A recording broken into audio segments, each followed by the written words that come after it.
ಸೈತಾನನು, ವೈರಿಗಳು, ಶತ್ರುಗಳು ನಿಮ್ಮಲ್ಲಿ ಹೋರಾಡಲಿಲ್ಲ ಅಂದ್ರೆ ನೀವು ಉನ್ನತ ಮಟ್ಟಿಗೆ ಬರಲಿಕ್ಕೆ ಸಾಧ್ಯನೇ ಇಲ್ಲ. ಯಾಕೆ ಗೊತ್ತಾ? ನಾವು ಹೋರಾಡಿ ಜಯಿಸ್ಬೇಕು. ಈಗ ಒಂದು ಕಾಂಪಿಟೇಷನ್ ಅಲ್ಲಿ ಇಡ್ತಾ ಇದ್ದಾರೆ ಅಂತಂದ್ರೆ, ರನ್ನಿಂಗ್ ರೇಸ್ ನಲ್ಲಿ ಇಡ್ತಾ ಇದ್ದಾರೆ ಅಂದ್ರೆ, ಫಸ್ಟ್ ಆಫ್ ಆಲ್ ನಾವು ಏನ್ ಮಾಡ್ಬೇಕು? ಪ್ರಾಕ್ಟೀಸ್ ಮಾಡ್ಬೇಕು. ಹೇಗೆ ಓಡ್ಬೇಕು ಅಂತೇಳಿ ನಮ್ಮ ಎನರ್ಜಿನ ಬೂಸ್ಟ್ ಮಾಡ್ಕೋಬೇಕು. ಎನರ್ಜಿ ಸುಮ್ಮನೆ ಬೂಸ್ಟ್ ಆಗುತ್ತಾ? ನಾವು ದಿನಾಲು ನಡೀತಾ ಇರ್ಬೇಕು. ಒಂದಿನ ಅರ್ಧ ಕಿಲೋಮೀಟರ್, ಇನ್ನೊಂದ್ ದಿನ 1 ಕಿಲೋಮೀಟರ್, ಇನ್ನೊಂದ್ ದಿನ 2 ಕಿಲೋಮೀಟರ್, ಆ ರೀತಿಯಾಗಿ ನಾವು ದಿನ ನಮ್ಮ ವಾಕಿಂಗ್ ಅನ್ನು, ನಮ್ಮ ರನ್ನಿಂಗ್ ಅನ್ನು, ನಮ್ಮ ಜಾಗಿಂಗ್ ಅನ್ನು ನಾವು ಸ್ಪೀಡ್ ಮಾಡ್ತಾ ಇರುವಾಗನೇ ಅದೇನಾಗುತ್ತೆ? ಬಾಡಿನಲ್ಲಿ ಒಂದು ಎನರ್ಜೆಟಿಕ್ ಅನ್ನು, ಒಂದು ಫಿಟ್ನೆಸ್ ಅನ್ನು ಕೊಡ್ತದೆ. ನಮ್ಗೆ ಇಷ್ಟು ಮುಟ್ಟ ಓಡ್ಲಿಕ್ಕೆ ನಮಗೆ ಸಾಧ್ಯತೆ ಎಂಬುದನ್ನು, ನಮಗೆ ಒಂದು ಆತ್ಮವಿಶ್ವಾಸವನ್ನು ಕೊಡುತ್ತದೆ. ಫೈನಲ್ ಆಗಿ ಒಂದಿನ ನಮಗೆ ಆ ಕಾಂಪಿಟೇಷನ್ ಡೇ ಬಂದಾಗ ಒಂದು 10 ಮಂದಿ ನಿಂತಿರ್ತಾರೆ. 10 ಮಂದಿಯಲ್ಲಿ ನಾವು ಒಬ್ಬರಾಗಿರ್ತೀವಿ. ಆ 10 ಮಂದಿ ಅವರಾಗಿರುವಂತ ಎಫರ್ಟ್ ಮೇಲೆ ಅವರು ಜಯ ಹೊಂದಲಿಕ್ಕೆ ಸಾಧ್ಯ.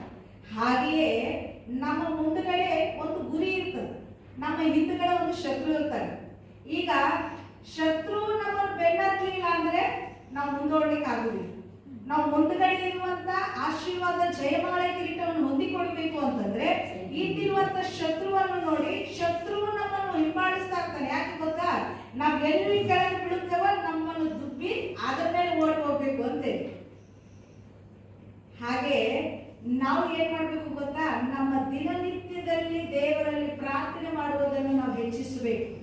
ಆತ್ಮದಲ್ಲಿ ನಂಬಿಕೆಯನ್ನು ಇರುವುದನ್ನು ಹೆಚ್ಚಿಸಬೇಕು. ವಿಶ್ವಾಸದಲ್ಲಿ ಹೆಚ್ಚಳ ಆಗಬೇಕು. ಪ್ರಾರ್ಥನೆಯಲ್ಲಿ ಹೆಚ್ಚಳ ಆಗಬೇಕು. ವಾಕ್ಯದಲ್ಲಿ ಹೆಚ್ಚಳ ಆಗಬೇಕು. ವಿಶ್ವಾಸದಲ್ಲಿ ಹೆಚ್ಚಳ ಆಗಬೇಕು.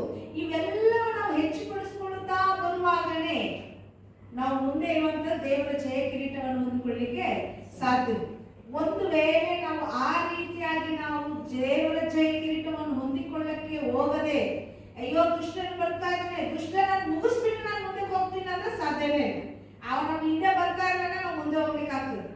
ಅವ ಹಿಂದೆ ಬರಲಿಲ್ಲ ಅಂದ್ರೆ ನಾವು ಅಲ್ಲೇ ನಿಂತ್ಬಿಡ್ತೀವಿ. ಬರ್ತಾ ಇದ್ದಾನಲ್ಲ, ನಿಂತಿದ್ದಾನಲ್ಲ, ಇಲ್ಲಿ ನಾವು ಸ್ವಲ್ಪ ಆರಾಮಾಗಿ ಹೋಗೋಣ ಅಂತೇಳಿ ನಾವೇನಾಗ್ತೀವಿ? ಬೇಕಾಗ್ಬಿಟ್ಟು. ಈಗ ಮೂಕದವ ಏನಾಗಿದೆ?